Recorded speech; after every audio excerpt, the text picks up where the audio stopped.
доколко мога да издържите и дали е нормално да чакате вашия мъж, докато е още в процес на успяване, да го изчакате да успее? И наистина го иска. И знае, че ще успееш, защото колкото повече искаш на нещо, то е все по-възможно. Тъй като аз никога не съм била ограничавана в нищо сама да си позволявам, не смятам, че ми би било проблем. Даже и аз да му платя, и аз да му дам, и аз да му помогна. Даже с този бизнес бих инвестирала, бих дала. Стига това после да си заслужава.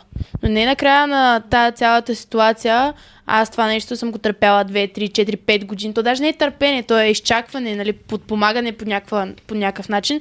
И накрая на тия 4 години той като не успее да се обърне така, майната му следващото, нали? И аз да съм си загубила тия 4 години в инвестиция в самата него като чувства.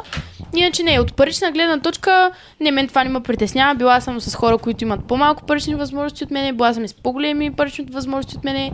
Никога не ме е притеснявало. Вероятно на 30 ще искам мъжа ми да има стабилен доход. Ако няма, вече ще го мислим.